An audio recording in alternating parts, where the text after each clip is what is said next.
여러분, 주변에 정말 많은 사람들과 관계를 맺고 살고 계시죠? 그런데 한번 생각해 보세요. 우리가 진짜로 곁에 두고 인생을 함께할 만한 사람은 과연 몇 명이나 될까요? 똑똑한 사람들은 친구나 인간관계를 관리할 때도 선택과 집중을 합니다. 모든 사람과 잘 지낼 필요가 없다는 걸 아는 거죠.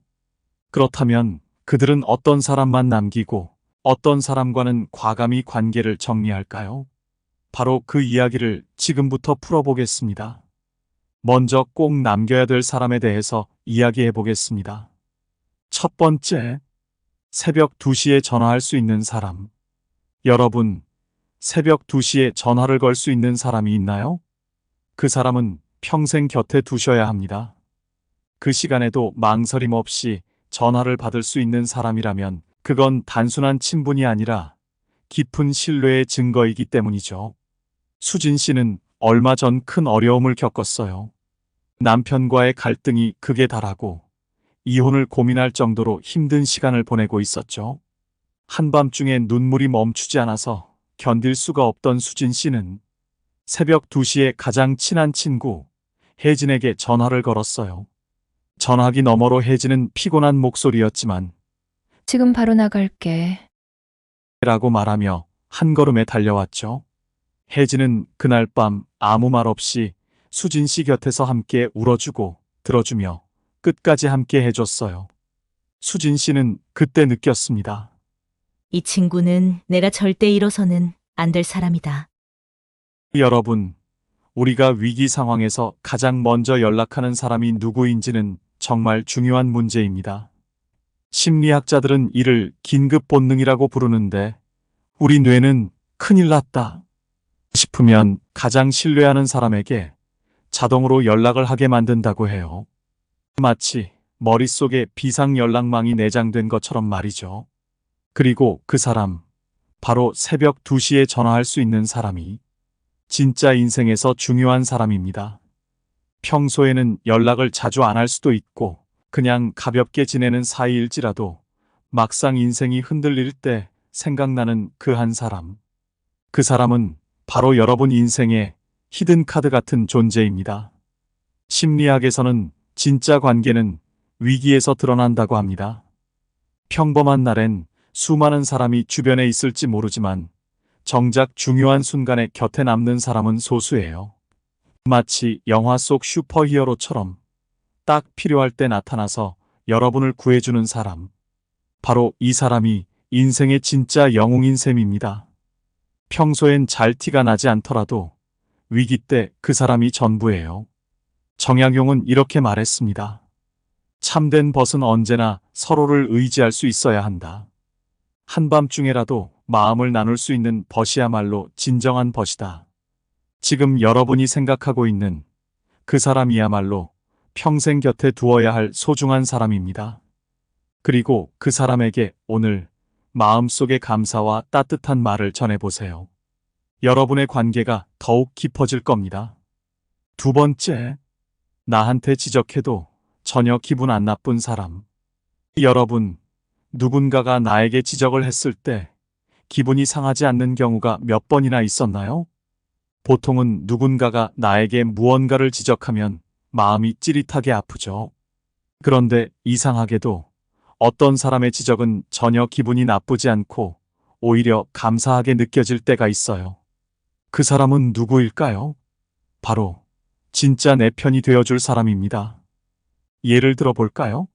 성민 씨는 직장에서 일을 하다가 종종 실수를 하곤 했어요. 그런데 매번 실수할 때마다 상사나 동료들이 한마디씩 던질 때면 마음이 불편해지곤 했죠. 하지만 이상하게도 오랜 친구 민수에게서 지적을 받으면 전혀 기분이 상하지 않는 거예요. 민수는 너 그거 이렇게 했으면 더 좋았을 텐데. 라고 말하면서도 성민 씨의 마음을 잘 알기 때문인지 상처 없이 말해줄 수 있었거든요. 성민 씨는 그때 깨달았습니다. 민수가 나에게 이렇게 말할 수 있는 건 내가 그를 신뢰하기 때문이구나. 이 친구는 나를 더 나아지게 해주는 사람이다. 여러분, 누군가가 나에게 지적을 하면 보통 심장이 철렁 내려앉죠. 아, 내가 또 뭘 잘못했지? 하면서 머릿속에서 경고등이 켜지잖아요. 그런데 신기하게도 어떤 사람에게서 지적을 받으면 전혀 그런 느낌이 없고 오히려 아, 맞네 하며 고개를 끄덕이게 될 때가 있어요. 이건 그냥 친한 사이에서 나오는 게 아니고요. 신뢰가 깔려 있어서 그렇습니다. 심리학에서는 이를 심리적 안전망이라고 불러요. 뭐냐면 이 사람과의 관계에서는 내가 마음의 보호막을 두르고 있어서 상대가 날 지적해도 상처가 아닌 업그레이드가 되는 거예요. 마치 게임에서 레벨업하는 것처럼 말이죠. 조금 아플 수는 있지만 그 지적 덕분에 내가 더 나은 사람으로 성장할 수 있는 거죠. 율곡 이인은 이렇게 말했습니다. 군자는 친구를 지적하는 것을 두려워하지 않는다. 진정한 친구는 서로를 나아지게 하기 위한 사람이다. 즉, 진짜 친구라면 나에게 쓴소리를 아끼지 않고 그 말이 오히려 나를 성장하게 만드는 원동력이 된다는 뜻이죠. 여러분에게는 기분 나쁘지 않은 지적을 해줄 수 있는 친구가 있으신가요? 그 친구는 여러분을 더 나은 사람으로 만들어줄 귀한 인연입니다. 오늘 그 친구에게 감사의 말을 전해보세요. 여러분의 관계는 더욱 깊어질 거예요. 세 번째, 속은 어떨지 몰라도 무조건 나 잘 되라고 하는 사람. 여러분, 주변의 속마음이 어떤지 몰라도 넌 잘 될 거야 하고 말해주는 사람이 있나요? 그 사람, 마음이 참 예쁜 사람이에요. 사실 친구가 잘 되는 걸 보면서도 속으론 나도 저렇게 잘 되면 좋겠다 하면서 좀 쓰리기도 하잖아요. 그런데도 겉으로라도 열심히 응원해주는 그 마음, 정말 귀한 겁니다. 지연 씨는 최근 직장에서 큰 프로젝트를 따내며 승진 기회를 얻게 되었어요. 그런데 문제는 그 프로젝트에 가장 친한 친구 수진도 경쟁자로 있었던 거죠. 수진은 속으로 조금 쓰렸지만 그래도 지연이 잘 되라고 응원했어요. 넌 진짜 잘할 거야? 라고 겉으론 말하면서도 사실 속으론 나도 저 기회를 잡고 싶었는데. 하는 생각이 들었죠. 하지만 지연이 잘 되는 걸 지켜보며 수지는 오히려 그래, 내 친구니까 더 잘 됐으면 좋겠어. 라는 마음이 생겼어요. 수진의 그 따뜻한 응원이 지연 씨에게는 큰 힘이 되었고 둘은 서로 더 깊은 우정을 나누게 되었답니다. 여러분, 속으론 나도 저렇게 잘 되고 싶다라고 생각하면서도 겉으로는 넌 잘 될 거야 라고 말해본 적 있죠? 사실 속마음이 좀 쓰리긴 해도 그 말을 하는 순간 우리는 신기하게도 스스로도 응원의 에너지를 받게 됩니다. 심리학에서는 이를 거울 효과라고 불러요. 내가 누군가를 응원하는 말이나 행동을 할 때 그 긍정적인 감정이 나에게도 그대로 돌아오는 거죠. 말 그대로 응원을 나눌수록 내 기분도 좋아지는 마법 같은 거예요. 그런데 여러분, 진심으로 나를 응원해주는 사람이라면 그 감사함은 더 커지겠죠? 겉으로만 응원해주는 것도 고맙지만 진심을 담아 넌 진짜 잘 될 거야 라고 말해주는 그 마음, 정말 소중한 겁니다. 정약용은 이렇게 말했습니다. 벗은 나의 기쁨에 함께 웃고 나의 성공을 기뻐해주는 사람이다. 여러분도 한번 생각해 보세요. 넌 잘 될 거야 라고 응원해주는 친구가 떠오르나요? 그 친구는 진짜 마음이 예쁜 사람입니다. 오늘 그 친구에게 따뜻한 말을 전해보세요. 여러분의 관계는 더 깊어질 거예요. 여러분, 이렇게 곁에 두어야 할 사람들을 알아봤습니다. 그런데 반대로 우리 주변에는 과감히 정리해야 할 사람들도 있죠. 똑똑한 사람들은 이런 사람들을 절대로 곁에 두지 않습니다. 지금 바로 시작하겠습니다. 첫 번째, 만나고 나면 찝찝한 사람. 여러분, 주변에 만나고 나면 찝찝한 사람이 있나요? 그 사람과 대화한 뒤에는 기분이 묘하게 나빠지고 뭔가 아쉬운 느낌이 드는 경우가 있죠. 이런 사람은 과감히 정리하는 게 좋습니다. 지수 씨는 고등학교 시절부터 친구인 민희와 여전히 연락을 하고 있었어요. 최근 지수가 직장에서 승진 기회를 얻었다고 신나서 이야기했을 때 민희는 한숨을 쉬며 말했습니다. 야, 좋겠다. 진짜 너는 하는 거에 비해 진짜 잘 나간다니까. 너무 부럽다, 야. 지수는 그 순간 속이 쓰렸습니다. 왜 항상 이렇게 부정적으로 말하지? 생각하면서도 어린 시절부터 쌓인 우정이 아쉬워서 대답을 하지 못했죠. 그런데 민희는 계속 이어서 결국 넌 그 자리에 잘 맞지 않을 거야. 라고 덧붙였고 지수는 그 말에 더 깊은 상처를 받았습니다. 그날 이후로 지수는 민희와 만날 때마다 매번 그런 기분이 드는 것을 느꼈고 결국 그 관계가 더 이상 건강하지 않다는 걸 깨닫게 되었어요. 이런 친구와 계속 관계를 유지할 이유가 있을까? 하고 생각하면서 지수는 민희와의 거리를 두기로 결심했습니다. 여러분, 누군가와의 관계에서 불편한 기분을 느낄 때가 있죠. 그런 사람과의 대화가 끝난 뒤 우리는 왜 이렇게 기분이 찝찝하지? 하는 생각이 들곤 해요. 이건 바로 부정적 에너지 전염 때문이에요. 심리학에서는 이런 현상을 버터플라이 효과라고 부르기도 해요. 여러분, 나비의 날갯짓 한 번으로 세상이 변할 수 있다는데 우리도 사소한 대화 한마디로 기분이 뚝 떨어질 수 있거든요. 가끔 친구가 하는 한마디에 나빴던 그 기분이 마치 전염병처럼 나에게 전파되는 거죠. 그래서 우리는 누군가와 대화하고 나면 기분이 가벼워지기도 하고 때로는 묘하게 찝찝한 기분이 드는 거랍니다. 이런 친구와 계속 관계를 유지하면 나도 모르게 그 부정적인 기운을 흡수하게 되고 내 에너지가 점점 줄어들어요. 결국 우리는 마음이 아픈 자가 되고 말죠. 그러니까 이런 불편한 기분을 주는 친구는 과감히 버리는 게 현명한 선택입니다. 퇴계이황은 이렇게 말했습니다. 마음을 다해 친구를 대하는 것이 진정한 우정이다. 여러분, 지금 생각나는 그 사람, 찝찝한 기분을 주는 친구는 더 이상 만나지 않는 것이 좋습니다. 여러분의 소중한 관계를 위해 마음을 편안하게 해주는 사람들로 가득 채워나가세요. 두 번째, 같이 시궁창으로 끌고 내려가는 사람. 여러분, 주변에 나를 잘못된 길로 자꾸 이끄는 친구가 있나요?